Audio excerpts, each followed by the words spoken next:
Well, hello and welcome to the Goodwood Revival Meeting 2024. My name is John Marcar and standing beside me is Mr. Miles Lacey. Hello, Miles. Well, hello, John.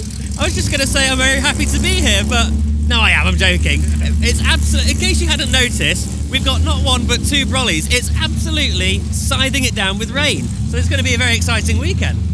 It is going to be a very exciting weekend. And what is that weekend, I hear you ask? Well, this is, as you may have seen before, a Sounds of Goodwood episode. This is the Sounds of the Goodwood Revival 2024. We are no strangers to this sort of content. However, this year we are adding a certain element of complication and stress by not only capturing audio, we are capturing video at the same time. So you may be listening to this in the usual podcast platforms, but there is also a video available to watch on YouTube as well. Whether we see the video side of this through to the end, Miles, I don't know, because this weather is going to make it difficult. We're going to be testing all of our camera equipment today, that's for sure.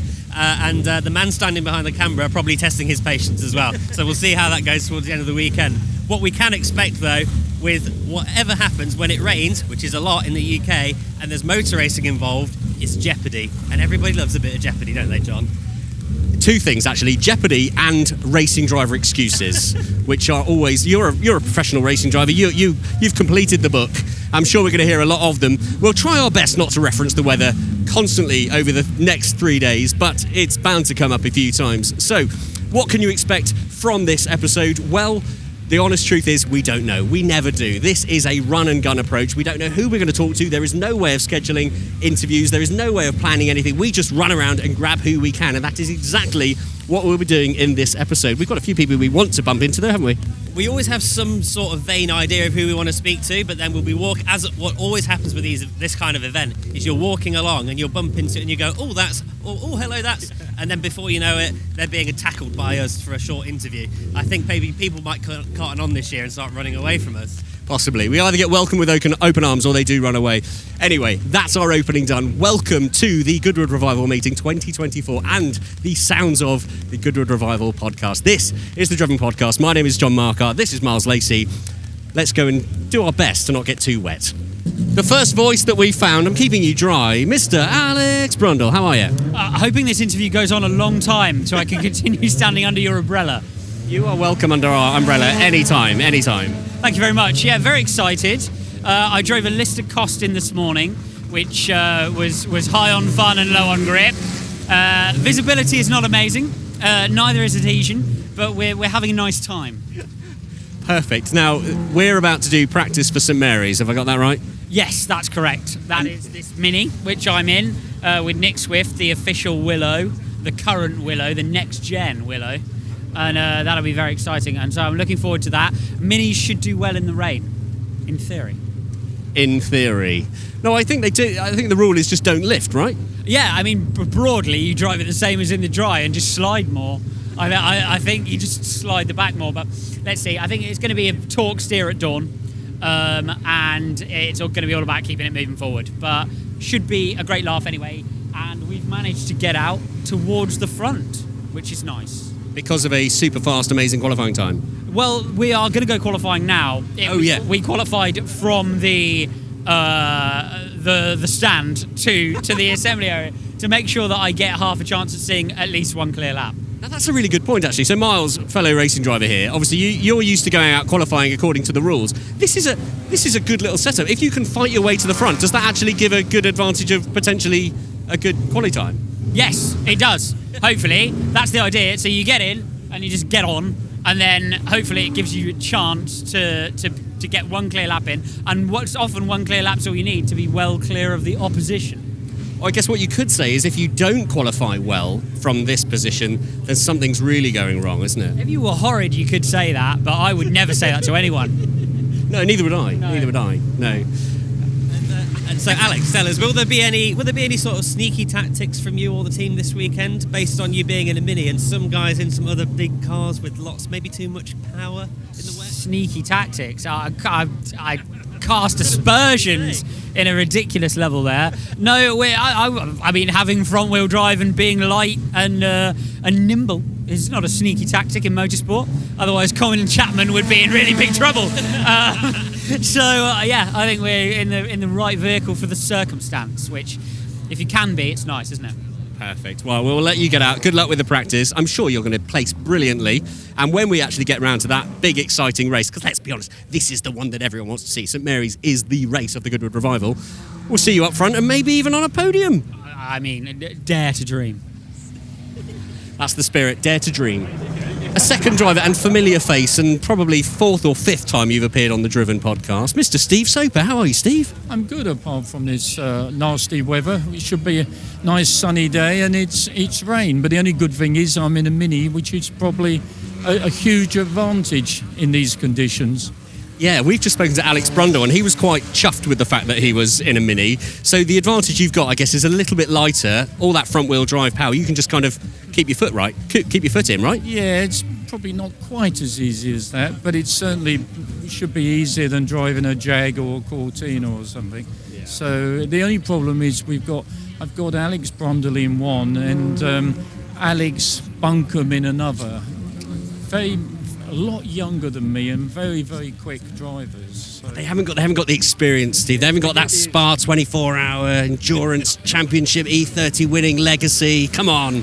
Problem is, when you get as old as I am, you've forgotten all of that. That's gone out of the window. So those two will be extremely quick. So we'll see where we are. But normally we expect to see you in a rear-wheel drive car. That seems to be your forte, doesn't it? Yeah, I mean, I've driven rear-wheel drives all of my career. They're getting ready. So, you know, it's going to be different, but I think we've got to get ready. Yeah, this is it.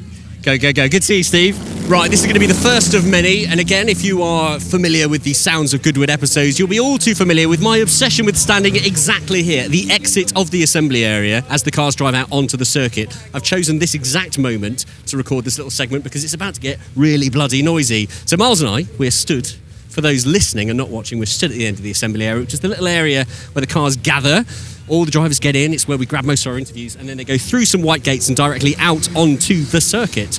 And why I love it so much is not only because we get to talk to these lovely drivers, but we get to see these cars roll out and hear them. We do, and you know, we've stood in many a paddock. This is always the loudest by a long way. But what will be very interesting for the drivers right now, because this is really their first time to go and have a look at what they're dealing with on track. So, yes, they know the circuit very well. Most people that are racing here know Goodwood very well. But when it's wet, it's a whole different kettle of fish. So everyone's going out now to find their feet. And of course, the wet always separates the men from the boys. So let's see where they end up. And the girls from the women. Well, You sexist pig. No, I'm joking, of course. No, you're exactly right. In fact, we've seen a couple of female racing drivers in here already, so we'll make sure we speak with them. Yeah. Because, you know, there's not as much bravado around them. They just sort of get in the car and get on with it, which is always nice. Yeah, they do. You tend to just crack on and get the job done, whereas us blokes like to moan about it.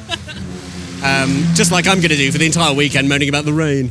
But yes, enjoy. We're going to watch and listen to our first collection of cars leaving. It is, of course, what a way to start the St Mary's Trophy. Everything from Minis to Mark II Jags to Alfa Romeo GT Juniors to, I think, maybe a couple of Ford Falcons or Galaxies over towards the back there. It's going to sound fantastic. It's going to look fantastic. So for those of you that are watching, enjoy. Those of you that are listening, enjoy. Those of you that are doing both, double enjoy. Either way, enjoy. Enjoy.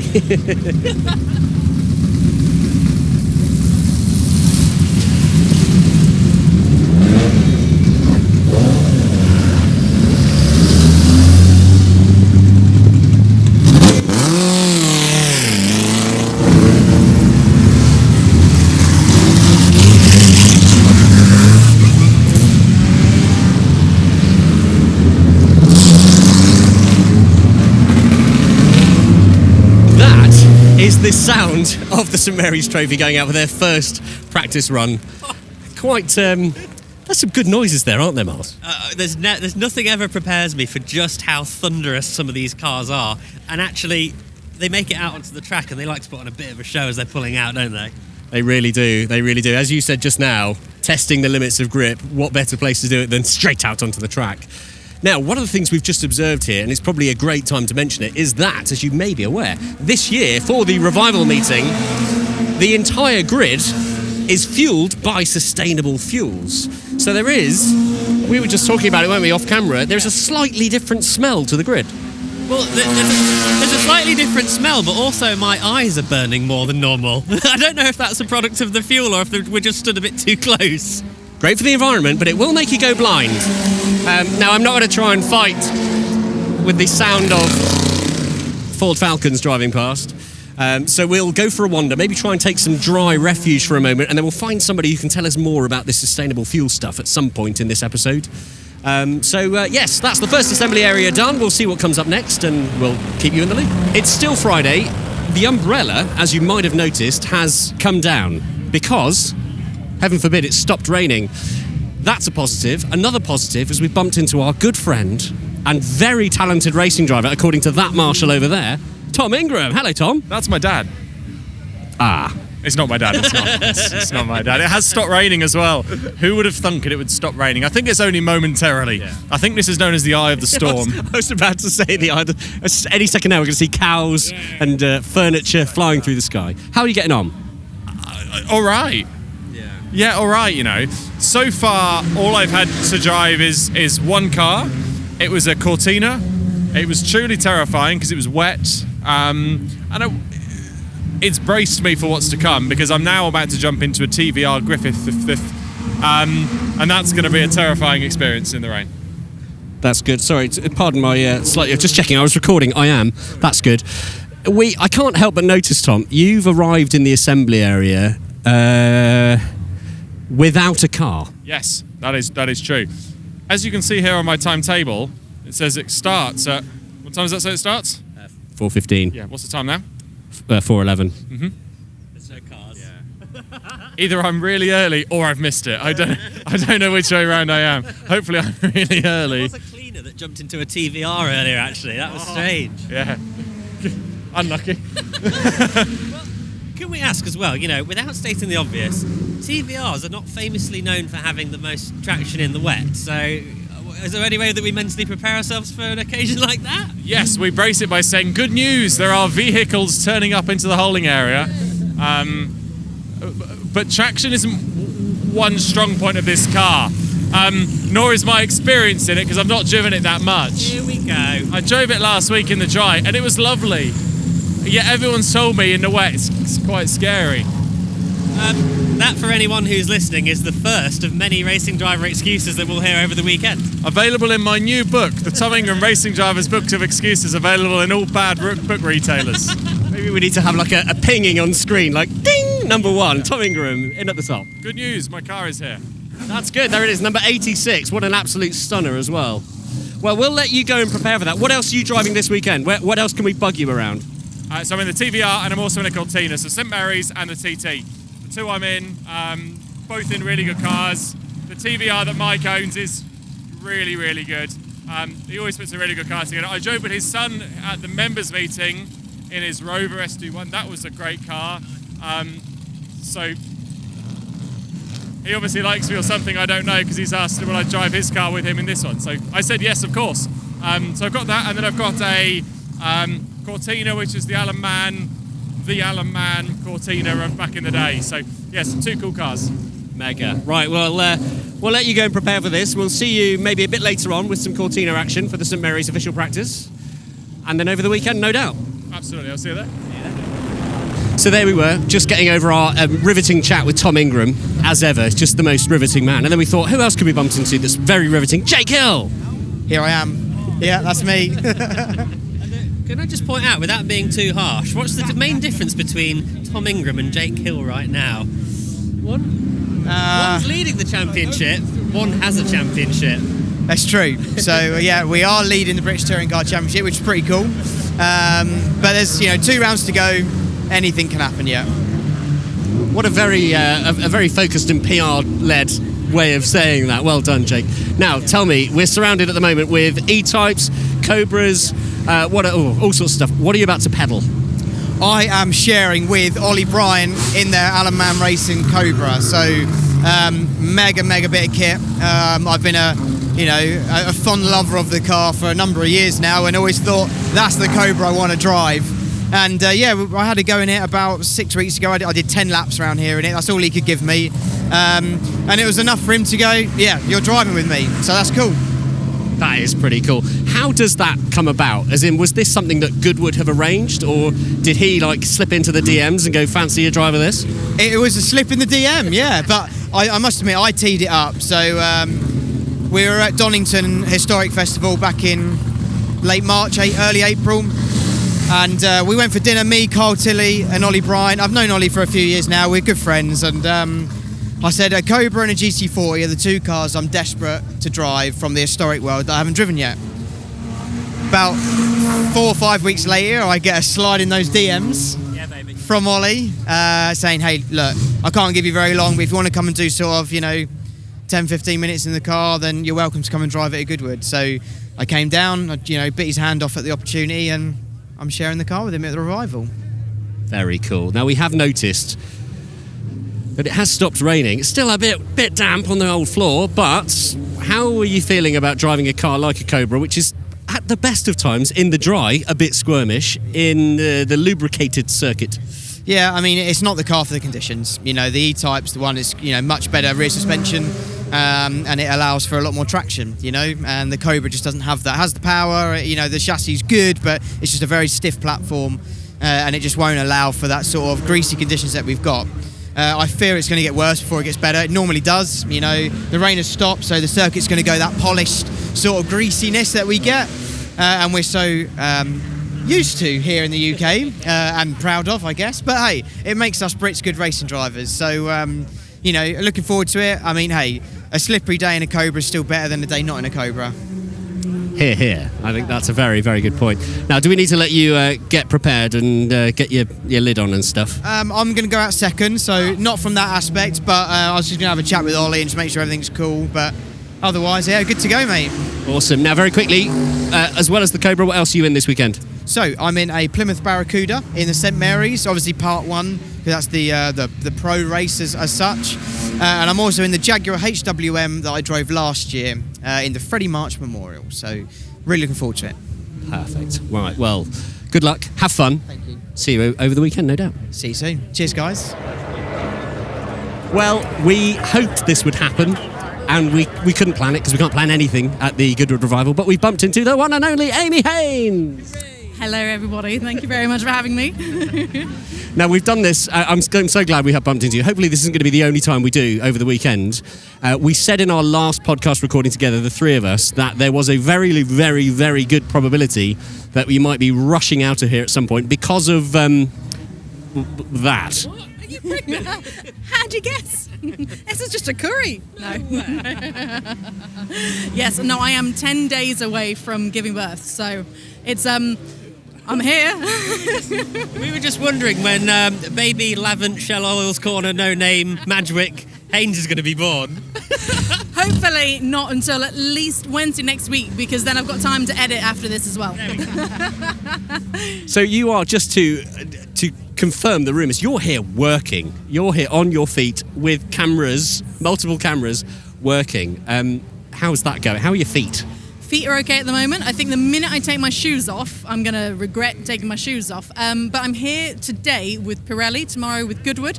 The problem is there isn't a single car on Pirellis. So they're all, I know, so it's a slight issue, but it's fine. I'm finding the odd couple here and there and making it work and calling it artistic and putting them in black and white because it's horrendous weather all day. So it'll be fine. It has been a common theme when speaking to a few of the photographers here. Everyone's just going, yeah, there's going to be a lot of black and white from this year's Good. Tell us, why does that happen? Is that just a bit easier, a bit more sympathetic? Well, the issue, I think if everybody had the same colour umbrella or aesthetically pleasing umbrellas and ponchos, etc., then it would be fine. But the fact that it's just an absolute vomit of colour everywhere, black and white, when you haven't got any light, any good light, black and white is the thing that will kind of make you look at the image and be more artistically sympathetic, is how I would probably put it. Nice. What are you, other than surviving and getting through it, what are you looking forward to most about this weekend? To be honest, exactly what you just said, surviving and getting through it. But also, no, I think this year is really special because it's also got the XK celebration going around. So as I'm married into the XK engine family, it's really lovely. So my husband William is going around and doing the parade in a Mark 1 that we didn't have an engine in 3 days ago. And initially I was very angry he was taking a car at all, but it's fine. We've got over that. So it'll be nice to see him go around or even get a lift around myself in one of the cars, I think. Yeah, definitely. And you had a little lap this morning in a Mayor's Manx, did you? I did indeed. So that was my little morning job this morning, and thank goodness it didn't rain because they are not weatherproof at all. So that was actually really good fun. Actually, seeing all of these weird little beach buggies with everyone in Hawaiian shirts and the skies black. And they were a really jolly bunch of people. So that was a really good fun. And this is famously coming from someone who drives a Defender on a daily basis, which is obviously, purely waterproof, doesn't have a canvas roof or anything like that. So it's strong words from you, Amy. Maybe it's just I'm used to being damp all the time. So this is actually much better like this than last year when it was the heat wave that none of us expected. So I'm happier with this, I have to say, from photographically, emotionally, physically, happier with this little damp weekend. So it should be a really lovely weekend. Amazing. Well, I'm so glad we've managed to find you and bump into you. Hopefully not for the first and last time this weekend, but we'll let you get back to it. Give Will a quick cuddle for me. I haven't seen him yet. And yes, enjoy the rest of your weekend. Look at that perfect timing. Thank you very much. See you soon.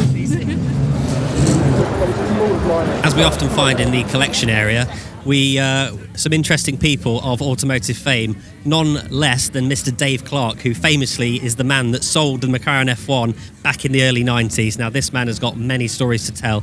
Let's go and grab him. Very, very excited by this because we've got Mr. Dave Clark to my right here. How are you, Dave? I'm good, I think, yeah. Not easy, but I'm good. Now, I have it on good authority that you're in a bit of trouble for something you did yesterday.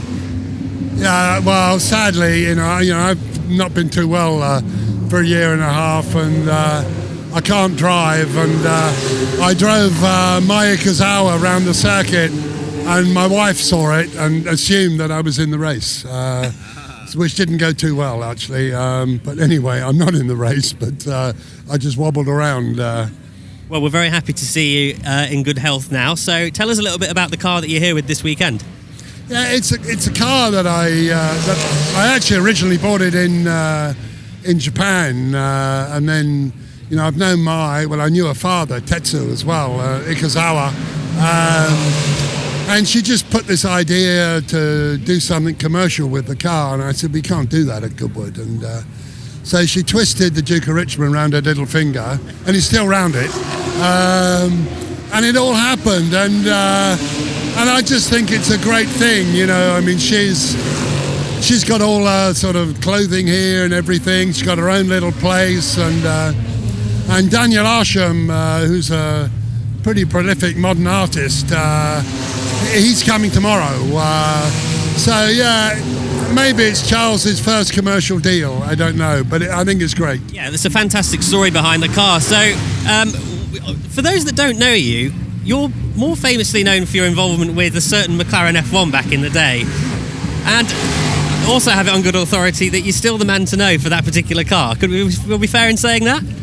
I think I used to be. I mean, mainly what I've done after that, I've sort of put all my energy into Jota, where we do modern racing. But I'm still, I had the Harrods car for 18 years, and I used it. I would have used it today, even though it was worth a lot of money. And so I'm a user of everything, whatever it is. If you get an expensive watch, use it. So I maybe got more enjoyment out of an F1 than anybody has. But yeah, I just love the car because I was there at the beginning.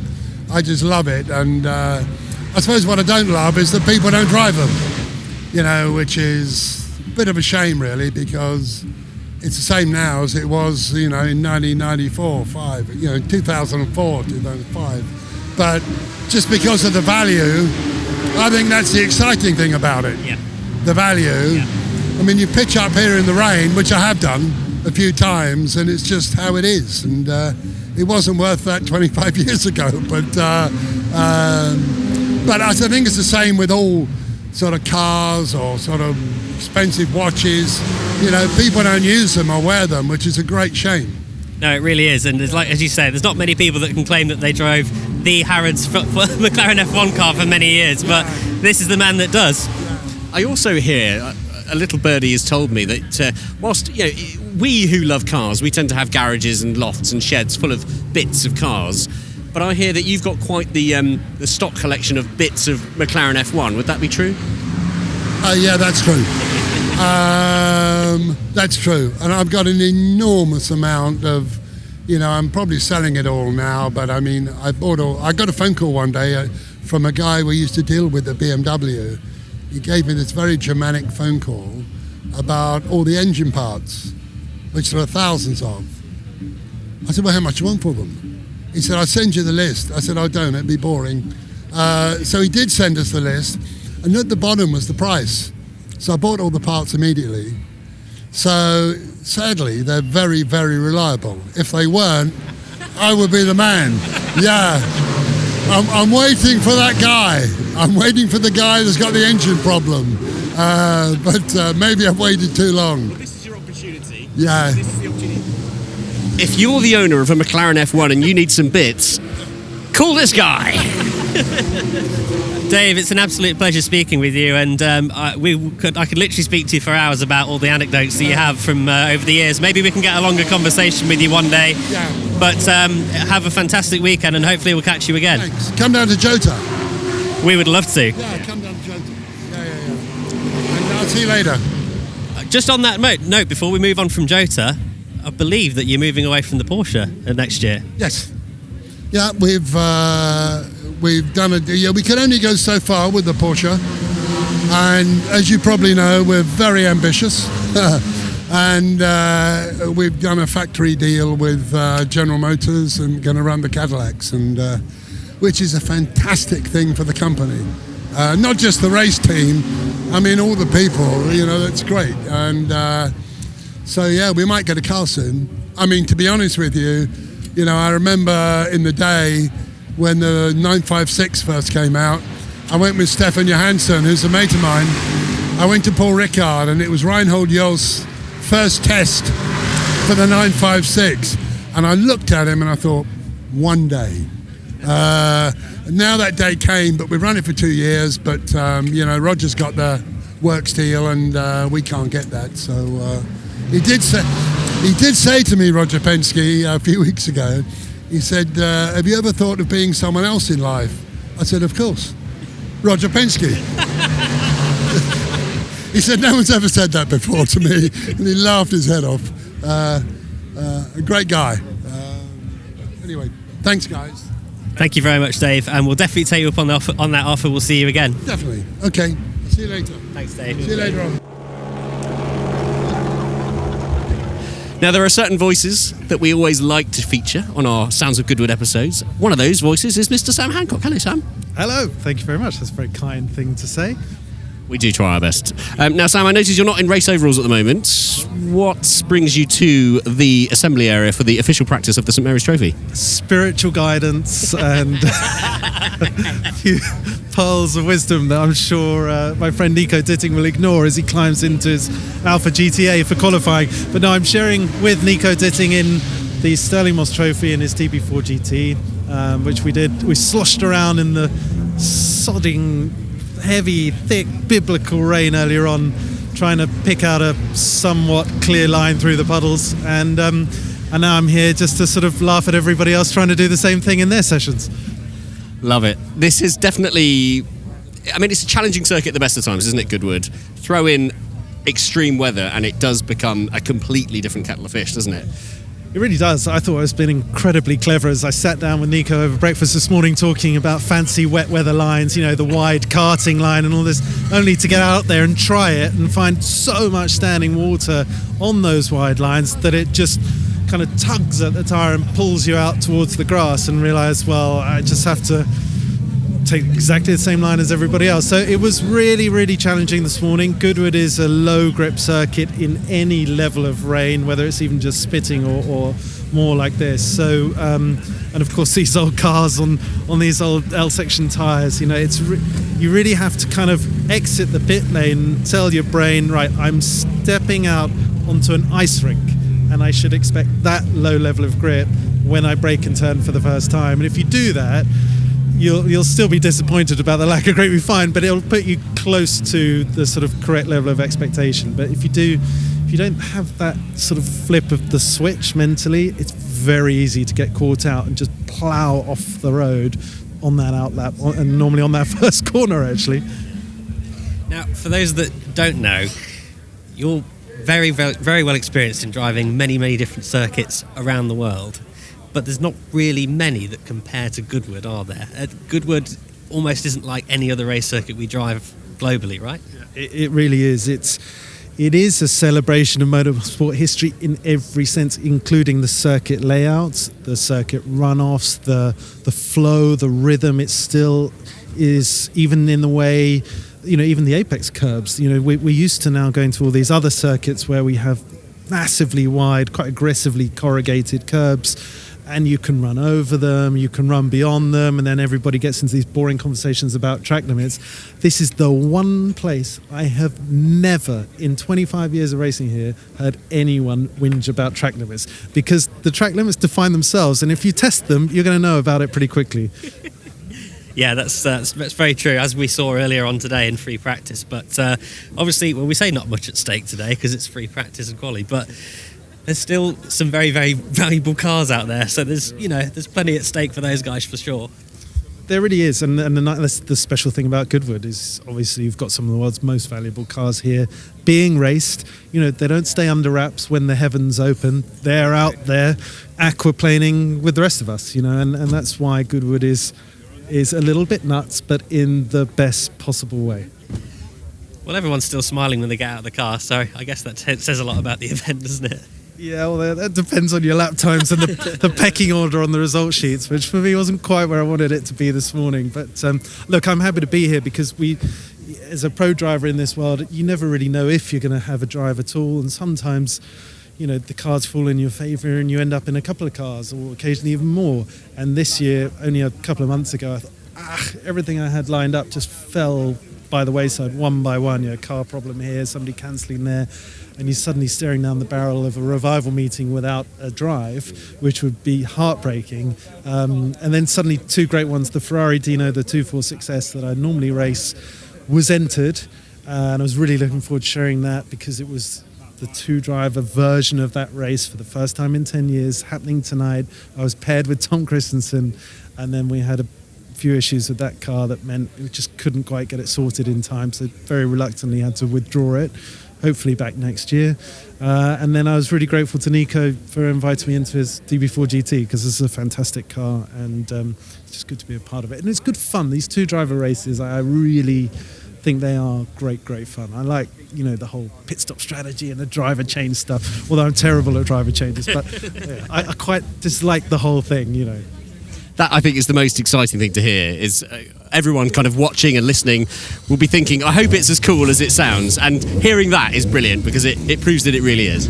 Yeah, let's see. Ask me again after tomorrow's race, and then we'll know the time it took us to exchange two drivers. Probably a lot longer than needed, but we'll give it our best shot, and most important thing is have fun here, Exactly that. Well, we'll let you give a few more glances of positivity, and we'll catch up with you tomorrow. All right, thanks, guys. Joined to my right by, actually, fellow racing driver, Abbie Eaton. How are you, Abbie? I'm good, thank you. I've dried out finally. Stopped raining. How damp has it been today for you? It's been a very damp, sideways day. It's my first time at the revival, so I'm enjoying it still, and I'm smiling, and driving the Barracuda this morning was awesome. So, what you're used to, well, you've driven many cars over the years, but obviously you raced the Holden with your dad. Yeah. Does it bear any resemblance to this car or not? Is it an entirely different kettle of fish? Yeah, there's no similarities at all. I suppose in terms of similarities, the stuff I have driven, the Mustang of Alex Brundle's that I've driven a few times is kind of a bit comparable. Obviously, the Barracuda is just even bigger and heavier. So, I've not driven around Goodwood in anything historic, just modern stuff. So this morning was a little bit kind of jumping at the deep end, and that was my first time driving the car as well. So I loved it. You're number 2 actually on the list of racing driver excuses, because Tom Ingram got loads in there this morning. Absolutely loads. I've not spent any time in the car, it's very wet, I've not done any wet testing, and now here you are just basically doing the same thing. Well, no, I didn't give any excuse, did I? I said I enjoyed it. Look, where's your racing driver excuses? You've got them all. I need to take one from your book. But no, it's mega. I loved it. That's very true. So you're here in just the one car this weekend, or? So it's supposed to be two. We're supposed to drive the Cheetah in the TT, but unfortunately Duncan just had an off in it. So gone back to just Barracuda. So it'll be tomorrow afternoon's the race. Cool. So your first revival actually racing here. Like you said, you've driven at Goodwood many, many times. What were the first laps like this morning? Was it a bit of an eye-opener, or? Yeah. Coming out the pits into turn one, I thought, I'm off. I'm off. Full luck. Oh my God. Got it together and I thought, right, okay, yeah, there is really no grip here. And then you just chip away at it and build up. But no, it's kind of everything I expected it to be. Obviously, you see on the TV, it's such a show and you know, there's a lot of time and effort and just the finer details that the Duke goes to town with. And I've not yet been to the ball, you know, on Saturday. So I'm sure my mind's going to be blown when I go to that as well. So I'm just enjoying it and having a great time. Amazing. I have to ask, what is I assume there's an invite or a phone call or something that crops up somewhere to come to an event like this. What is that feeling like when somebody's there on the end of the phone going, "Hi Abbie, fancy coming along to Goodwood and having a little..." Do you play it cool, or do you like, "Oh, and I'll check the diary," or is it like the best thing in the world? It was a bit it was really casual, to be honest. I was at Brands racing the Holden at the Super Touring event, and this tall chap came over with a hat very much like this, and He must have been very handsome. yeah, obviously very stylish, and he said there's a potential to race at Goodwood Revival if you're interested, and he wouldn't tell me what car it was in or who it was for or anything like that. He was being really coy about it, and I said, look, I'd love to, but obviously if you can give me a few more details, then you know, I could say yes or no. And then a couple of weeks later, Duncan Pittaway rang up, who obviously is a Revival legend, and you know, he said, "I've got a couple of cars. Do you fancy driving with me?" And of course, the answer was yes. Yeah. Absolutely love that. Well, will you be driving in this session at all, or? No. When are you next out? Tomorrow? Tomorrow, 2:30 for the race. There's been a few spills over the week. Well, there will be a few spills over the weekend on free practice. Not really free practice on Friday when you want to be doing it, is it, Abbie? No, yeah, you have to learn pretty fast in the appalling conditions, and yeah, I mean, it's all part of the. I mean, you love driving in the wet just as much as I do, and actually, it's probably I would prefer driving stuff like that in the wet, because at least when it starts to slide around, it's from 1 mile an hour. It's going to slide all the way up to, if you can use fourth gear without any wheel spin. I couldn't in the Barracuda this morning. Couldn't use full power anywhere. It was just spinning up. I'm like, I just want traction, please. But yeah, I love it. It's great. Well, listen, we're really excited to see you out on track later. Well, tomorrow it will be now, so we'll keep an eye on you, and we expect to see a good show because we like a bit of sideways action, don't we, Abbie? I can deliver that. That'll be fine. Thanks very much. Friday has come to an end. It's been a challenging day because of the sky. It's been a challenging day for the drivers because of the grip levels, but I think we've done okay for a Friday. I think we've done awfully well. I was a bit concerned this morning, I'm not going to lie to you, because it was slinging it down. Everyone was looking a little bit, you know, a bit deflated, including us. But actually, no, it hasn't stopped anybody from going out there and giving it their all. And we've seen cars still putting on a fantastic show, even in just free practice today. Absolutely. So what we're going to do is we are going to end our day, our first day at the Goodwood Revival 2024 with the assembly area departing for the second time today with the St Mary's Trophy, leaving the assembly area for their first official practice. So we can enjoy some beautiful noises, some beautiful cars, and then we will see you and talk to you in the morning. So let's enjoy this.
Lacey. We are back at the Goodwood Revival, day 2. It is Saturday, and look, what can you not see behind us? And for those that are only listening, what I can't see anywhere is umbrellas. It's dry. Not a brolly in sight today, John. Not a brolly in sight, and that is the way it shall stay. We sincerely hope so, yeah. There is a bit of possible forecasted rain a bit later on, but we'll deal with that when it comes. For now, we're going to enjoy walking around without having to balance umbrellas and microphones and cameras and everything else. It's going to be another day of zero plan, because we just can't do that. We've got some 1920s cars ripping behind us. We'll let those go past. I like that. There we go. And before they come back round again, I will say, welcome to day 2. Let's go and see who we can find to have a chat with. There's already a few I've spotted, so let's go and hunt them down. Let's do it. Now then, very, very strong start to the day, because not only have I found some fantastic racing drivers, we found the one and only Craig Davies of Goodwood fame. How are you, Craig? I'm very well, thank you very much. Excellent. Now, you're just about to go out in which car today? You're normally in a couple of cars. Is that the case this weekend? Just one car this weekend, but the fateful Corvette Stingray, 1965 Corvette Stingray, big block. And it's just a lovely car. I love it, yeah. It's a proper thing. Always puts on a bit of a show as well, doesn't it? It does really, yeah. It's a beast really to drive. Very powerful. It's a big, like I say, it's got a big block engine, so it's quite heavy. So yesterday's conditions were pretty dire for this car, which made it so hilarious. But today, hopefully, this race out here dry the track out a bit for us. Come on, boys, and then I've with Darren as my co-driver, so I'm going to go out, just get it all warmed up for him, get a little bit of space, then he can jump in and see if we can put a lap together.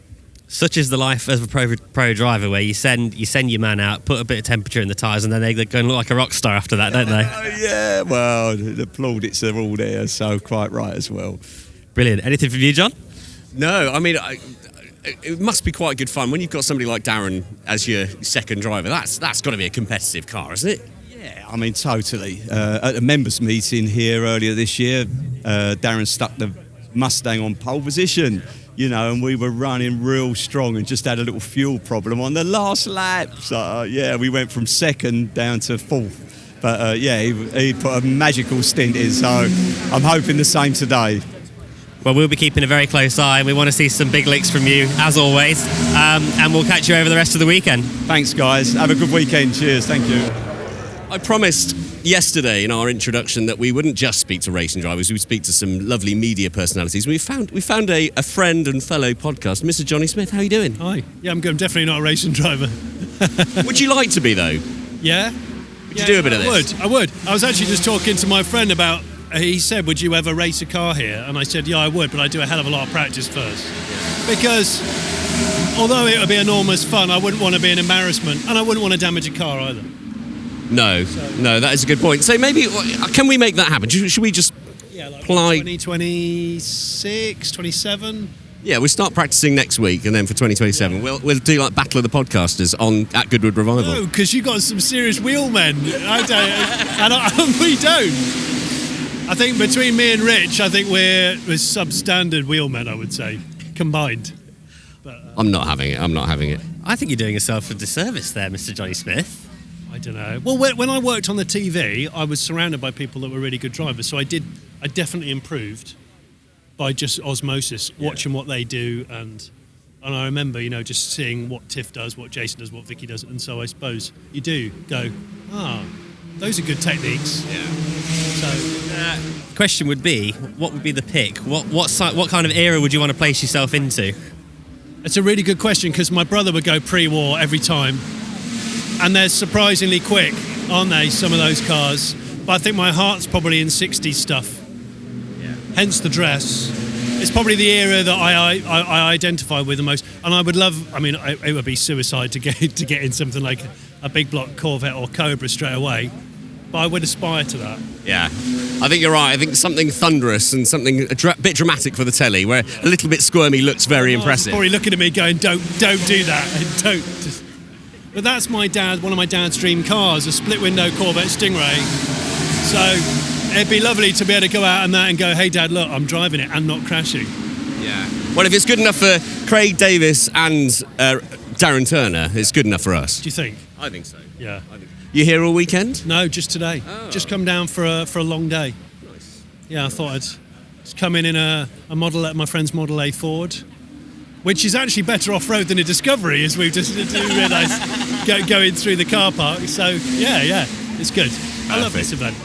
It is. It's so special, isn't it? We say it every year, and even yesterday in the absolutely torrential rain, it was hard work slogging around. The drivers putting out a massive shift, but yet everyone just still beaming, smiling. It is such a special event, really is. We're lucky. People come from the other side of the world for this. Yeah. It's 3 3/4 hours drive for me, which is annoying, but it's well worth it. It's well worth it. It is. Well, we'll let you enjoy. So lovely to see you. Enjoy your day, and good to see you. See you soon. Now spotted two very familiar faces that we want to have a word with immediately. Ex-touring car drivers of huge fame, Gordon Shedden and Rory Butcher. Let's see what they've got to say. Okay, so we're actually doing extremely well in this paddock today, because not only have we seen some very, very, very much stalwarts of Goodwood, we've got some current touring car drivers and ex-touring car drivers. How are you, boys? Well, we're both ex-touring car drivers now. It's the first season I've taken out. But it's good to be places like Goodwood and enjoying being back behind the wheel of some special cars. And what are you out in this weekend? So I am supporting William here and Andy Pirro as kind of like driver coach in the TT with the Burgundy E-Type, and then I'm in the Stirling Moss Memorial Trophy in red number 5 E-Type. So having a lot of fun. Very exciting. And Gordon, you're obviously, strangers to this place now. Has it still got that kind of majesty about it? I mean, it's just magical, and I keep saying to people, as soon as you come through the gates in the morning, you're just transported back to this amazing period of time, and the attention to detail never ceases to amaze. It really is like Disney World for adults, and it's probably it is a highlight of the year. Not only to race, to get the opportunity to be invited and to be part of this event, but just to walk about and experience it and actually just see so much of what else Goodwood has to offer, even above and what's on the track. What a fantastic answer. Yeah. Now, one thing we've been trying to avoid talking about with the cliche weather. Yesterday, very, very challenging conditions. Looks like today, so far, we've got lucky. But talk to us a little bit about driving cars of this level in the weather conditions like this. Is this something you can just get in and crack on with, or is there an extra element of this could be expensive? If I had 9 lives at the start of yesterday, I've got about 6.5 left because I used a few of them yesterday in the wet conditions. But yeah, really challenging, running on the old cross-ply tyres, which is part of the, part of the thrill of being here and running at Goodwood. But the wet conditions mean that it's every lap is a voyage into the unknown. Is probably the best way to put it. So eloquently put. Yeah, it's risk management, isn't it? It's how much risk you want to take, and it's things like visibility is really difficult. So trying to see where you're going is actually one of the hardest things. But today, hey, it's not raining, so hopefully the track's going to stay dry and we can see where we're going and have a good time. Well, you've said it now, boys. Thank you very much. Always good to speak with you. Now, I've been desperate to try and find a willing motorcyclist to talk to, because the spectacle of what I witnessed yesterday in the practice, in the pouring rain, was nothing other than bonkers. And I found an amazing rider to talk to. Maria Costello, how are you? I'm great, thank you. I wasn't one of those heroic riders yesterday, though. Unfortunately, we had a technical issue on the outlap and we didn't get any laps. So we're very much towards the back of the grid. But it's wonderful to be here. I'm riding one of the oldest bikes on the grid, a wonderful Norton International. But let's be honest, whilst it's not raining now, there's a lot of fluid on that circuit, it's a lot of slippery stuff. What goes through your mind before you're about to hop on something like this? Well, thanks for telling me that and getting me all nervous. Like that, the outlap's going to be really vital for us to get a chance to look at the track. But I'm still going to prefer it to yesterday's downpour, I think. I think you're right. Is it just one bike you're racing this weekend, or have you got a few other things? No, just one bike with the owner, and looking forward to this. Good. Well, I'll let you focus. Really lovely to see you. Enjoy it more than anything. We'll catch up with you over the weekend. Brilliant. Thank you. race. So I'm joined by the one and only Emanuele Pirro. He's going to be driving the Alfa Romeo. Let's see what he has to say. Emanuele, you're going to be driving the Alfa Romeo in the St Mary's. What have you got to tell me about the car? Are you excited? I am excited. I never raced the GTA.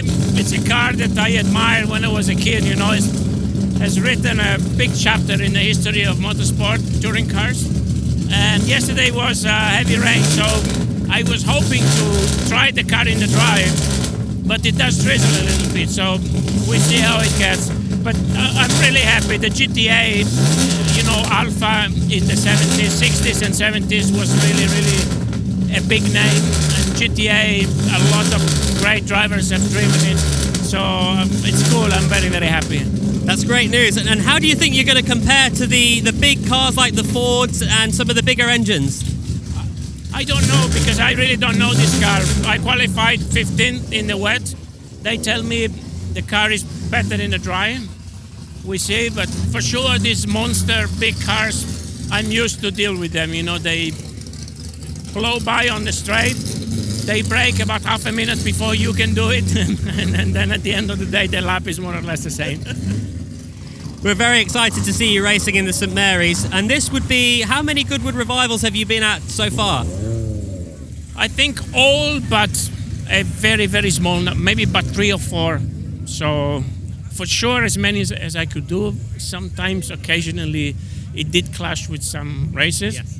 But whenever is a new year, the first thing I look in the calendar is revival, members meeting and festival. That's what we like to hear. Emanuele, great to speak with you and fantastic luck in the race. Let's hope you get a good result. My pleasure. Ciao. Okay, so we've got everybody coming in for the St Mary's Trophy now, which is the race that everybody gets very, very excited for. It's kind of the main event of the weekend, and I'm joined by Andre Lotterer. Andre, which car are you going to be driving this weekend, and are you expecting a good result? Yeah, it's always fun to be here. So I'm driving a Cobra in the TT, Ford Galaxy here, this purple one for the St Mary's. And yesterday I raced in Lister Nobly in the Sussex Trophy. Busy. A very busy weekend for you, and 2 very different cars, the Lister Nobly and the Ford Galaxy. Is there anything we can cross between the 2 cars? Well, it was very slippery yesterday, so almost all the cars have 0 grip with these tires, so not much I could push there with the limits, but the Ford had a problem, so I only did 3 laps, so I'll find out a bit more today. Awesome. Well, listen, we wish you the best of luck during the race, and we'll see you later on. Okay, everyone, so we're gearing up again, like I said, for the St Mary's Trophy, which is arguably the most eagerly awaited race of the weekend. I'm joined by Rob Huff. Rob's already giving me the wink to say it feels like something's going to go on in this race. What have you got to say, Rob? Well, it always does in the St Mary's, doesn't it? Let's be honest, if you put a load of lunatics in race cars, something's always going to go off, especially around Goodwood. But it is just a magical event, and this race particularly is a fan favourite. Obviously some huge names in this race and some wonderful cars, and we don't hold back, I think you could probably say. So, yeah, normally, and of course, you know, track conditions today completely different to yesterday. The beauty about this grid is we've got the big V8s, the Cortinas, and then the Minis. And because it was wet, the Minis go to the front, the big V8s go to the back, and the Cortinas sort of stay in the middle. And obviously that reverses in the dry. But it's looking a bit drier than it was yesterday, so this could be absolute mayhem. Mayhem is, I'd argue, the biggest understatement of the whole weekend, because we always know there's going to be some trial and trepidation during the St Mary's. Have you got any expectations for this, or is it just go out there and give it a big send? I think just go out there and have some fun with it. You know, you never know what's going to happen in this particular race. Just mind your back, you're about to get run over. Watch your back. So, you know, I think we just go out, give it full send, try and find some dry bits of track, cut some curbs, get underneath some people, and just have some fun. And final question for you, Rob. Is there anyone we're looking out for on track that always generates a little bit of, should we say, jeopardy on track? Anyone that is a professional race car driver. Well put. I completely agree. Rob, thank you very much for your time and best of luck in the St Mary's. Cheers, thank you. Okay, this is a very, very short and sweet interview. We've got Andy Wallace off of Everything fame. Andy, you're just about to go in the St Mary's Trophy. Driving which car? Tell us a bit about it and what's going to go on during the race. Any expectations? Yep, it's a 1960 Mark II Jaguar. Expectations are it's very good. It's going to be very slippery. It's just rained. There's quite a lot of oil on the track, so it should be really interesting to watch. Interesting to watch is probably a bit of an understatement. The Jaguar notoriously good in the wet. I feel like there might be a bit of oversteer on the way around the track. What do we think? You get a bit of both, and that's the thing. Once you get the understeer, which is going to actually be the one that sends you off the road, you need a dab of throttle to get rid of that. It's a dance, really, and I'm not very good at dancing, but I do my best.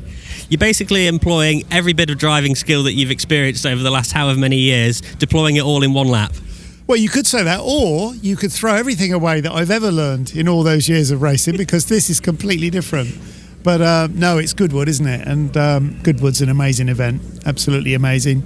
You get all these different kinds of cars competing, lots of different kinds of drivers, and it's a fun thing to watch. You know, I mean, the other races that I've seen already this weekend, it's amazing. It's the one race that we all get very, very excited for, because we know it's always going to be a fantastic show. Best of luck during the race, and we hope that the Jaguar is going to be well up the order. Thanks very much. I don't mean to put any pressure on you at this point, but historically you do very well in St Mary's Trophy.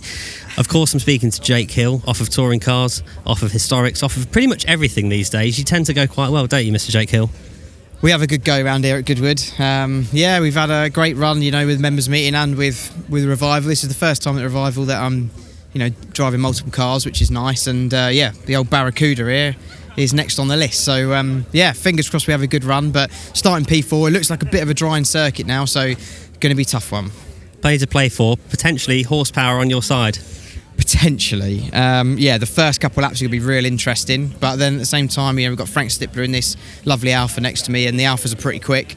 Yes, the power should overcome the minis, but then, you look a little bit further back and you've got Cortinas and big old Galaxies and things, so we've got to get our head down. Listen, we know you got to get in the car, have a fantastic race. We know you're going to do well. We'll be watching from the sidelines. Thanks, mate. I'm joined by our good friend Al Buncombe. Now, he's just introduced the car he's driving by saying it's on pole. Was that your handiwork? Certainly was, yeah. So the St Mary's is split, part 1, part 2. Pros do part 1, owner does part 2. So yeah, it's the part 1 race this afternoon. Really wet yesterday in quali. Mini was mega. First time in the rain, but it was just so lovely to drive. It had a lot more grip than I thought, and managed to get the pole. So trying to do a rain dance now as we speak. It's greasy but not wet. Yeah. So I think first couple of laps I'll be able to hold them off, but I think when it's outright dry, I don't think we'll have the outright pace to keep the straight liners, behind me, the Galaxies, the Cortinas. It's going to be tough, but it'll be a fun race for sure. They're all really good drivers out there, so it'll be a mega race. The one thing we can rely on in the St Mary's is a bit of a show, and as you say, with the Fords creeping up behind, they always monster down the straights, but the Minis just seem to find their way through even the braking zones and the turns, right? Yeah, absolutely. For sure we'll be mixing it. In the braking zones, we're going to be nowhere on the straight, but show it the braking zone and the entrance to the corner, and the Mini's just awesome. So yeah, for sure it's going to be a really exciting race, exciting conditions. Let's hope for a good one. Best of luck to you. Thank you very well done for putting it on pole, and let's see if you can convert it into a win. I will certainly try. I will try. Thank you. Well done, thank you. I'm joined by Roman Dumas, who historically has done extremely well in this race. Let's see what he has to say about the St Mary's coming forwards. Roman, you're just about to head out for the St Mary's. You're driving the Ford. Historically, you've done very well here. Are we expecting the same result?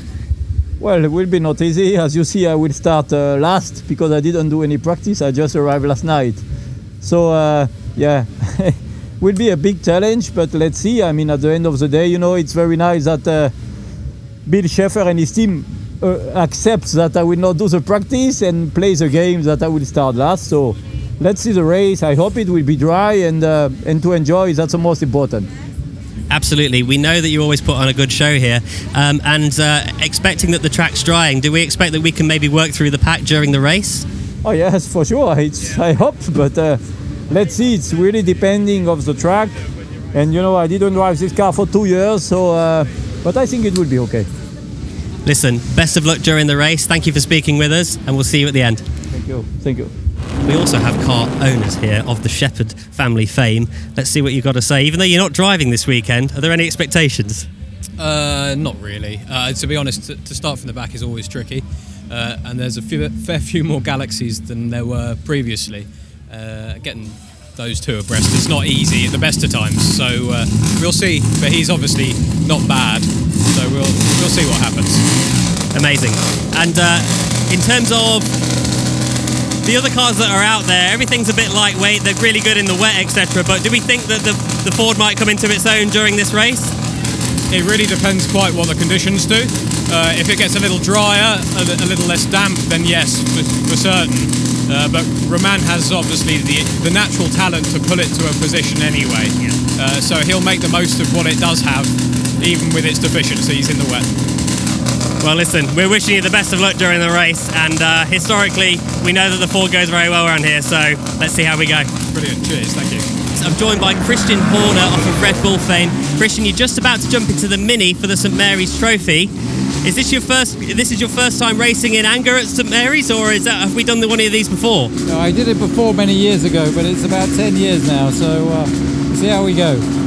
Any expectations? Have you done anything in the Mini? Have you done much testing, or is this jumping in at the deep end? I did 20 minutes yesterday, that was it. 20 minutes, that's all you need, I guess. But listen, best of luck during the race. Very much, thank you. We've had a little wander around the assembly area for St Mary's Trophy race, which is imminent here on a Saturday afternoon at Goodwood Revival. This is the race that everybody is quietly waiting for. The rest of the day is exceptionally exciting, of course, as we know. But the St Mary's is the one where we see most of the action. The grid has some fantastic cars, some famous racing drivers of amazing history and experience, of course. Now, not long until they go out. Everyone's just gone for a nervous wee, so we're going to let the cars go out now and let you guys enjoy the noise of the cars heading out to do the opening lap of the race.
Has been flat out.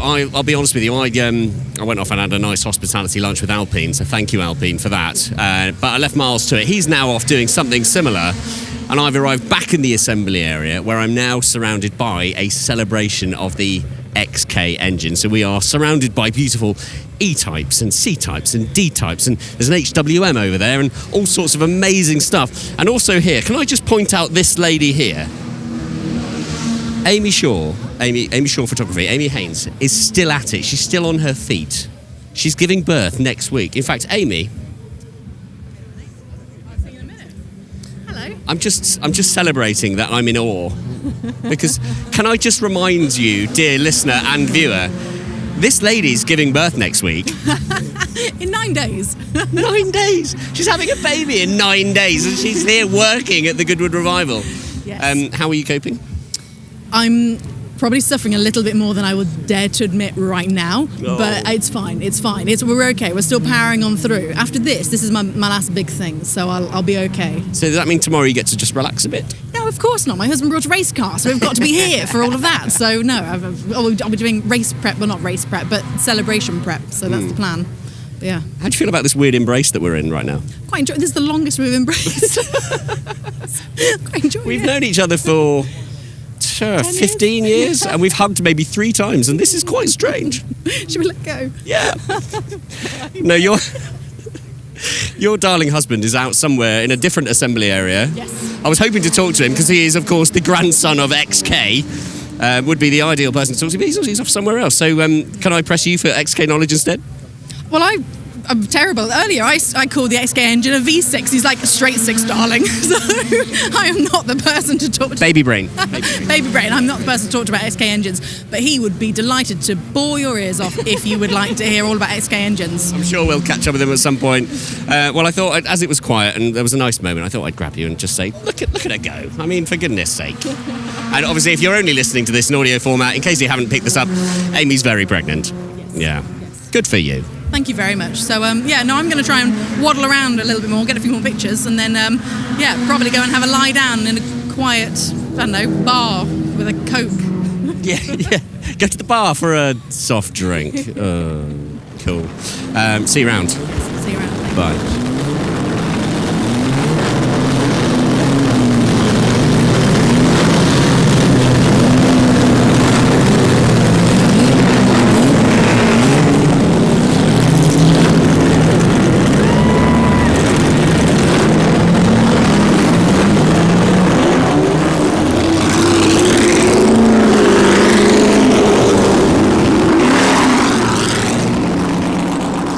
Now, you've just seen and heard the thunderous racket that is Whitsun Trophy. Have I got that right? I have got that right, yeah. Thank you, James. Now, and who else?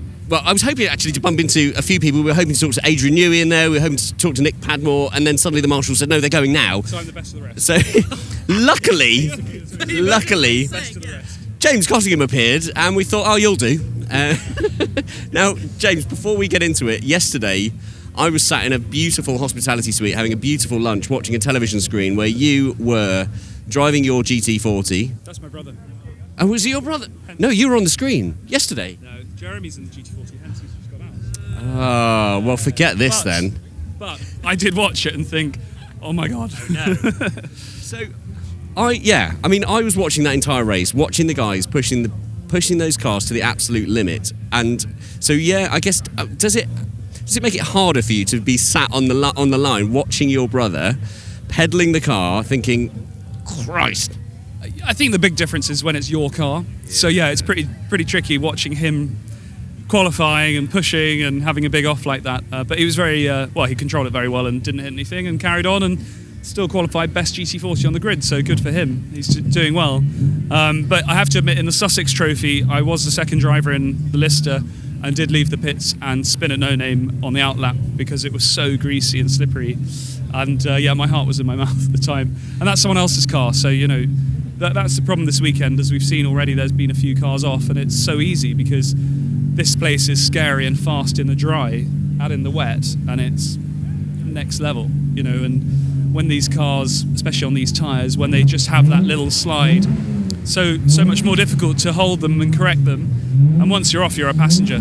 Once you get on the grass here, it's not a good place to be. So full respect to everyone, especially this Whitsun Trophy. Yeah. Now, Miles, you race a lot. You enjoy driving in the wet, and the question I guess I want to ask is, I know a lot of people here love getting the invite to Goodwood. They love getting this opportunity, and of course, to drive some of these cars, other people's cars, is always such an honour. Is it still enjoyable when you're going out and the conditions are like this, or is it terrifying? Yeah, look, for sure there's a massive amount of apprehension and I shouldn't be doing this when you're in someone else's car and it's pouring with rain and the windscreen wipers stop working and all that sort of jazz. So yeah, no. Steering it around. It's, there is a bit, but at the end of it, it's totally, fully rewarding and, we're all so lucky to be here. So yeah, to be having a drive at Goodwood, despite the weather, it's always special. But I totally understand those guys, and there are guys here that decide because of the weather that they're not going to partake because it is so easy to put a foot wrong here and for it to be a big problem in the dry, let alone in the wet. It's just like times 5. Now, James, in your latter years, you've been used to driving sort of more modern GT3 cars, a bit more friendly. ABS, traction control, all these beautiful luxuries that we have. Now, what we're trying to do is paint the picture here for the viewer that doesn't quite know just how different these cars and tracks are. Goodwood, for a start, there's no runoff. There's no nice barriers to hit if it was to go a bit Pete Tong, versus the cars as well, where you've got not only cross-ply tyres, you've got no ABS, no aids what to speak of. do you have to just sort of separate that part of your brain and go, I'm not driving a modern GT3 car anymore, I'm in something very, very different? Well, I'm going to add into that as well. It's been pretty much wet running the whole weekend, so the track hasn't been cleaned up at all. True. And it's very autumnal, sort of dirty rain. You know, it's not good. But yeah, it's respect is the key to it, isn't it? You've got to respect the circuit that you're driving on, the cars you're driving. As you say, the tyres are the biggest limiting factor. Not so much the brakes, because you can control that yourself, but it's the tyres, and you know, one lap to another, you just get your position or your line slightly different, and the car behaves in a completely different way. So, and especially today, because it was raining 10 minutes ago. Suddenly the sun's out because you're interviewing me, and you can already see that it's drying out in places. So, you know, this race is going to be really tricky for them. Yeah. Listen, we're ready for it. Yeah. This is one of the ones, St Mary's and the Whitson's, the one we kind of hold on for and we want to really see, so let's see some action. And you need to go and watch your brother race, so we're going to let you go. I do, exactly. Yeah, thanks, guys. Good to see you, James. Cheers. We have had some fantastic races during the day already. We're still on the Saturday, and it feels like I've had to take a breath, because we've not only had the St Mary's Trophy, we've had the Whitson Trophy, and now we're building up to another fantastic race. Tell us a bit more about this one, John. Yeah, so this is the Sir Sterling Moss Trophy. This is the last race of the day. So this is our final day, our final race of the day. You can tell it's the end of the day, can't you? My goodness me. The umbrella's gone up, the umbrella's come down, it's now down. We've got a bit of drying out surfaces apparently on the circuit, so that's exciting. And there are a few drivers in this grid we'd like to speak to, some people that we've spoken to before. Let's call them our friends. I've seen a Max Girardo. I'd call him a friend. I'd call him a friend. We're going to have a chat with Max. We'll see who else we can find. And then we'll wrap up from day 2 of the 2024 revival. Ready for what I'm told, reliably, is going to be quite a wet day tomorrow. Well, that seems to be the theme for this year, but what it has provided is some fantastic racing. I mean, some of the cars we've seen out there, they are not easy cars to drive in the dry, as many drivers will attest, but in the wet, it's just a whole different game. Absolutely right, yeah. Let's see what Max Girardo has to say about driving in the wet. Now then, here's the man that I've been hunting for all weekend, the one and only Max Girardo, off of everything that we know in terms of Italy. You love a traditional Italian beer. Yeah. You love a traditional Italian tile, and obviously, I remember these things. And of course, anything that comes out of your fabulous country, Italy. Now then, it would appear that you're driving a car from Britain. I was going to say, after that introduction, how am I going to explain a pre-63 E-Type that I'm behind the wheel of? But you know, you have to sample everything. No, actually, it's great. It's I do love Italian cars, but I tell you what, this E-Type is just phenomenal to drive. A little sketchy in the rain yesterday, but pretty special. Now, sketchy, I don't feel like it fully describes the jeopardy of what was going on yesterday. Did you do any testing? Was that, sorry? Did you do any testing yesterday? No, definitely no testing. Just went out in the car. You're right, yesterday was jeopardy. You know, when you're in a car and you're sort of trying to go in a straight line and you accelerate, and all of a sudden it goes left, and then it goes right, and then it goes left. It was terrifying. I'm actually slightly sort of nervous now, because like the last time I drove it, it tried to kill me. I don't see an issue with that at all. You know, as a harsh, Italian racing driver now that you are, it just, it's part of the job. Yeah. Everything you've just described there sounds a lot like just getting a lift anywhere with Miles. So I feel like I can relate fully. Would you like to come for a ride? I'd love to. I'd love to. Balance the weight and everything. So tell me, is this one of yours, or is this a borrowed? So this is a car that we own, driving with Charlie March, Lord March's son. It's a great honour, which was really, really nice. He obviously knows his way around here quite well. It's quite handy. And look, we're just here to have a bit of fun. We haven't really tested. We're not here to try and win. We're trying just enjoy ourselves. That's fantastic. So we're going to be looking out for you there. We're going to be rooting for you, of course, and we hope for a fantastic result. And if they're not, just have a good time. Exactly right. Thank you very much. See you out there. Thanks, wave. Well, day 2 of the Goodwood Revival 2024 is now coming to an end. The final grid is now here, the final assembly area of the day. We are going to enjoy this one. We're going to go and spectate, and then we're going to come back and do it all again tomorrow. What an awful day out we're having. Honestly, that today has been absolutely spectacular, because I know we always talk about the weather, we always do this, but what it's provided is just some brilliant, brilliant racing, no matter what. And actually, no one has held anything back. As we always expect with Revival, it doesn't matter who's driving and what the value of the cars are, everyone just seems to go flat out. Yeah, it is incredible. Just as ever, an incredible spectacle. Mad to think that this time last year, we were being told that dress codes had been relaxed simply because it was so hot. We had pure, relentless sunshine. Cars were overheating left, right and centre. And then this year, we've been dodging rain clouds. We certainly have. And we've been spoken to so many racing drivers today. And as they always say, you know, they're trying to put on a show. They're always trying to win a race, of course. But what's amazing is that, as you can hear right now, they are not holding anything back. The conditions are changing constantly, but it's just absolutely flat out from the minute they start to the minute they end. Yeah, absolutely. There is also a good reason that I mentioned the weather, and that is because tomorrow's forecast is currently disgraceful. It is thunderstorms basically from 8 in the morning through till 8 in the evening. So we're saying that now in case, and there is a good chance, that tomorrow's conditions are going to make what we do quite difficult. So either we're wrapping up towards the end of our video because we've got soaking wet on Sunday, or you're about to see us get soaking wet on Sunday. Either way, we'll still be here and we'll have a microphone in our hands, so we'll see who we can chase down tomorrow. Absolutely, but for now we're going to say thank you for sticking with us. Hope you've enjoyed day 2 of the Goodwood Revival 2024, and we'll bring you even more tomorrow for day 3.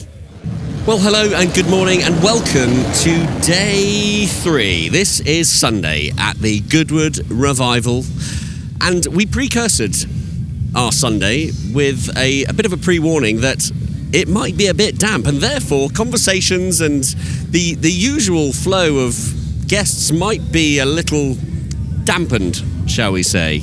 And rightly so, because if you look at the floor, you'll notice that it's been raining.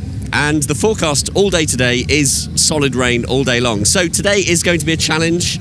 We're precursoring it now, just in case we only have a handful of guests. But we're going to do our best, aren't we, Miles? We're going to do our absolute best. That's one thing for sure. You can rely on us, is we will not stop until all of our equipment is completely broken. What did happen this morning was there was this impending doom of a black cloud coming over the circuit, and the whole place turned into some kind of like a post-apocalyptic scene. And then that proceeded onto what can only be described as biblical weather, to the point where they actually red flagged the race, which very rarely happens. So at the moment, we're all stuck in this sort of,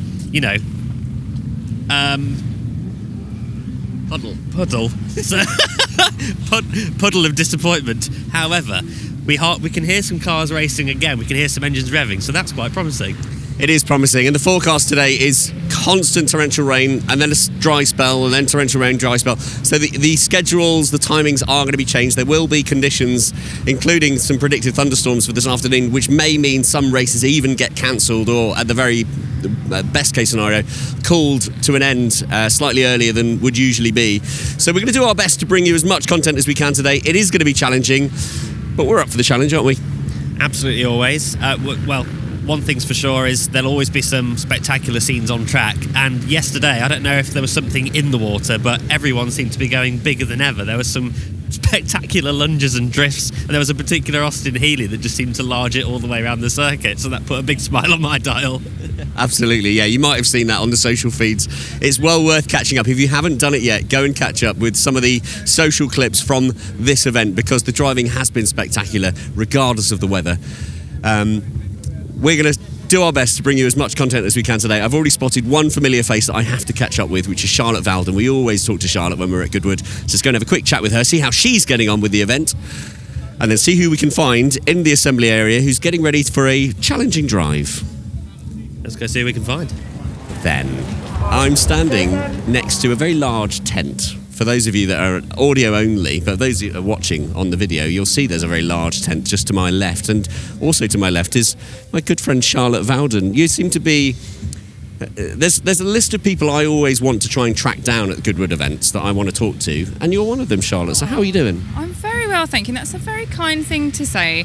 It's been a bit of a soggy few days. We are on day 3 now. The hair is also on day 3, looking a little bit bedraggled and bird's nesty, but I'll go with it because I think there's a lot of people in a similar boat, possibly quite literally, on site. So yeah, not doing too bad. It's very true. I mean, we're standing beside a lake that wasn't here a few hours ago, And I think a lot of people, are going to be in the same boat with regards to wet hair, wet suits, a lot of wet feet, which isn't much fun. I've donned some Timberlands today, which is definitely breaking the dress code, but I don't think anyone's going to be angry at me. No, I've seen some amazing women in amazing dresses, and they've been really, really smart by putting sandwich bags over their heels. So that is adapt and overcome at its finest, because Revival is all about getting dressed up. And, if you don't want to spoil that fun, you just have to find a solution to that soggy problem. And sandwich bags, plastic bags, bin bags, everyone's just been going for all sorts this weekend so they can still enjoy themselves. And I like the spirit of that. Absolutely right, absolutely. So what brings you to Goodwood this time? Because you're always here doing something fun, writing for somebody or capturing content or interviewing, doing similar things to this. What is it this year that's bringing you here? So this year I had the absolute privilege of interviewing Richard Atwood. And shout out to you on the drive down here, which was over 3 hours long. I listened to a 2-hour podcast interview that you did maybe 2 years ago with the man himself. And honestly, I got a lot of information and nuggets and insights and anecdotes from that I was able to reference. So bravo to you, my friend, because you helped me do my job on Friday. And he was an absolute diamond person. He was really friendly, had amazing stories to tell. And a lot of the bits that I was able to draw out of him was because of the fantabulous interview you did a few years ago. So, bravo. That's made me feel all warm and fuzzy inside. But you know what? We do it all the time. As us journalists, we should probably... I sometimes feel like it's cheating a little bit, but I do the same. If I'm interviewing somebody, sometimes I'll listen to a podcast that they might have recorded a few years ago, because you can pick up on a few stories and anecdotes that you might want to explore further. But that's genuinely the first time I've ever heard anyone do it about our podcast, so thank you. You're very welcome. And that's the thing, it's part of your research, it's better than a Google, because that's an actual legitimate conversation you've had with him. Yeah. And it also put me at ease, because I'd never met him before, and you're never quite sure what sort of personality these people that you may have read magazine articles about are going to be like. And he seemed really friendly, so that made me feel calmer just before I went in and did my thing. So that was a massive highlight of the weekend. And then, the same as you, just kind of running around, trying to meet people, and just sort of capture the feeling of the festival itself as well, which obviously you're doing on different platforms. And so just running around like a soggy, headless, messy haired chicken this weekend. I like that we're all in the same boat. There's nobody here has got an advantage over anyone else in terms of staying dry, keeping mud off their suits and dresses and clothes. It's just, we're all in it, we're all getting a bit muddy, and that's fine, isn't it? It is absolutely fine. And I've just spent 3 weeks in my MG driving around Europe. Went to Nordkapp, which is the furthest point you can get to in a four-wheel vehicle, or two wheels if you're on a motorbike. And so I'm quite in the groove of being a bit uncomfortable, a bit soggy when it's raining and stuff like that. So it's all part of the fun, really. It is. I know we say this a lot each time we have these kind of short form conversations, but I would like to, I'm just going to do it whilst we're on camera and on recording now, so that you can't say no, but can we book you in for another long form chat, get you back in the studio and talk about that adventure, because we actually referenced that adventure, I think probably at the members meeting beginning of this year. So I want to hear about that, I want to hear about what else you're doing, and just, to have a bit of fun. Somebody else will use it one day to research when they then need to interview you. Oh, I hope one day I get that level of fame, babes, but I'm very good at waffling, as you would have heard and seen in this little interview. I would absolutely love to come back on the pod and have a little chin wag over a cup of coffee. Love it. Let's do that. We're going to see what's going on. I'm looking at a very empty assembly area behind at the moment, which should be full of cars. At the moment, there's not a lot going on. The weather is definitely causing a bit of a challenge here, but we're going to stick at it. If you listen, we can hear some cars, so that's positive. And dare I say it, currently there's a blue patch of sky above my head, so don't know how long that's going to last, but we'll... I actually stood underneath an umbrella. That was a strategic plan of mine. You're not, so but we've got blue sky above our heads. Absolutely. Let's see what else we can get. Thanks, Charlotte. Good to see you. Absolute pleasure. Thank you for having me on. We've made our way back into the assembly area for the first time on Sunday, and I'm ashamed to say it's gone midday. So the weather has been testing. It's currently spitting. It is sort of a bit blue and a bit cloudy and a bit rainy, but we're here, we're back. We've found some interesting drivers that we definitely want to talk to. I've seen a Darren Turner. We've seen a Matt Neal. Anyone you've got your eye on? Jack Tetley. Jack he always goes very, very well in these big, powerful cars, so I'm very interested to see what he's got to say. I actually think he's driving a car this weekend that is quite new to him, so that's going to be interesting. Perfect. Let's go and see who we can talk to and enjoy a bit more motorsport. Jack, you're no stranger to this particular race. Are you a stranger to the AC and anything we're expecting this weekend in this race, in these conditions? Well, I'm a bit of a stranger to Cobras. I've driven one once, but I've never driven one in the wet. And I've only driven this one once, I think, in testing, maybe twice, a few laps, but never driven it in the wet. So my co-driver knows what he's doing in the wet, and he did the qualifying, but I didn't. So it's a bit of a stab in the dark, really. Yeah, stab in the dark's probably a slight understatement. Is there anything from the other cars that you've driven that you can carry across to the Cobra, do you think? Try and find the grip. It'll be a funny line, I imagine. That's normally the philosophy around somewhere like Goodwood. Just try and find the grip. It won't be on the racing line probably, so it'll either be on the inside or the outside. But I haven't got long to find out, and I'm probably not going to discover that on the outlap. And you're co-driving this weekend with? Alex Buncombe. Yeah, he's top guy. He was quickest in the wet in the car in the first qualifying, so the car works in the wet. It's just whether I do or not. Well, listen, we've seen how you put on a good show around here, so we'll be rooting for you. Best of luck with the race. Thanks very much. This is quite fortuitous because we've just spoke to Darren Turner and he referenced a few other racing drivers that he was maybe going to keep an eye out for during this particular race of the TT celebration. One of them being Matt Neal, off of touring car fame. Matt, how are you? And what have you got to say about, first of all, what do you think Darren had to say about you before we even had this conversation? Hi, Miles. Probably that he'll keep his distance from me or something. I can get it pretty quickly. No, I'm in a Bitzerini this weekend with Joe Twyman. Unfortunately, James Thorpe, the owner, he can't be here. He's got COVID this week. He came down with COVID, but that's so old-fashioned. It's a good excuse. I haven't thought of that one yet, but they're going to be lively in the wet. There's a few nervous people walking around at the moment. This particular car that you're driving, this is the usual question we ask. Have you driven it before? Because most people say, no, I've not managed to test it. I've not driven it in the wet. So is there any expectation? Do you know what to steer around it? Or are we just going to go out there and figure it out? We're going to go out and figure it out. I'm not driven it in the wet. Done 4, 5, 6 laps in it. And so, it's a bit of a journey. A bit of a journey. Now, is there anything that we can carry across from, obviously you've driven a great many cars over the years. These don't really bear much resemblance to any modern touring cars that you've driven over the last 10, 15 years or so. I think people looking from the outside can't grasp how fast these cars actually are around here. And Jimmy Johnson, who's a legend, and he finished the race in the wet last year, and he said he's never been so scared in his life. And that runs up and down the paddock. So I'm not trying to get too over about it, but we'll have some fun out there and just see if we can keep it on the black stuff. That's always the challenge. Now, we wish you the best of luck during the race, Matt, and we'll be keeping an eye out for you. Thanks for speaking with us. Cheers, Miles. Thanks.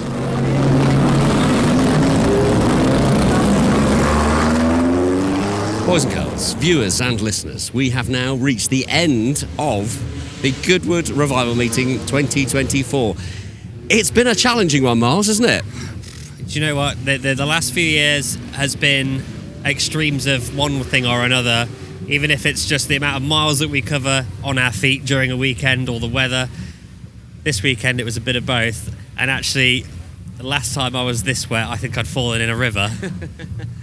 We prefaced the upcoming 3 days with it's probably going to rain, that's probably going to make things difficult, and boy oh boy did it rain. You can probably still hear in the background there's still some cars parading around, there's still a little bit of action to see, so we'll leave you with some of that footage. However, we do hope you have enjoyed watching and listening to this particular episode of the Sounds of Goodwood Revival 2024. There'll be plenty of clips, of interviews, of extra bits and pieces for you to see over the next few weeks. So make sure, if you're not doing so already, you are following us on Instagram at driven.site. And of course, you're checking in with the website as well. Same address, driven.site. And if you're watching us here on YouTube, then of course, there is an entire back catalogue of other videos from us, I should say, with cars that we've reviewed, bikes that we've reviewed, events that we've been to. So take a look. Let us know what you think. Miles, any closing sentiments from this amazing, amazing event, other than how damp you are? I'm going to steer away from that just for a moment because it's all we've talked about. But the racing has just been spectacular, as it is every year, and the effort that people go to, and the variance of the racing that we see. There's obviously the stalwarts that we all want to see, like St Mary's and TT and whatnot. But there's always a particular era of interest each week, each year that they do Revival. and it's just spectacular every single time. The amount of cars that we see turn out that you just don't normally see, and they're always just beautifully put together, and the owners want to see them out there doing their thing, really. You're absolutely right. I think once again, and we've said this time and time again on these particular podcast episodes and recordings from Goodwood, there is nothing else in the world that compares to this event. And even when you've got thunderstorms and rainstorms and mud fields, it just goes to prove that people still turn up. People are still dressed elegantly. They still look fantastic. The drivers are still pedaling. The owners of these cars are still happy to send them out. I mean, you can hear some of them now absolutely flying on a very, very, very damp circuit. This is truly a spectacle. And if for whatever reason you haven't yet experienced this event, please, I implore you to come and do it next year, because it is just fantastic, isn't it? Absolutely right, and to your point, the people, we're very lucky. We live in the UK; it's just down the road for us. But I was just with two of my friends now who've travelled all the way from South Africa to be here, and they wouldn't miss it. They are gutted if they don't make Goodwood Revival each year, and I think that's the best acid test that people are willing to travel from the other side of the world to come and spend the weekend here. Absolutely right. So that just leaves us to say thank you so much for joining us for this episode. I hope you've enjoyed the video aspect to it. A massive thank you to Andy, who's on camera. We'll make sure that we include some photos of Andy on our social feed, so you can all say a massive thank you to him as well, who's very kindly helped us and followed us around this weekend, capturing the conversations we've been having. We look forward to bringing you more. We are now into season 2 of the Driven podcast. Plenty more to come just before the end of the year this year and into 2025. Isn't that a terrifying thing to think of? 2025. Yeah, it's slightly scary, but I guess we're doing something right if we're still on air, so we'll carry on doing what we're doing, I suppose. Absolutely. Thanks so much for watching. Thanks so much for listening. We'll see you again soon.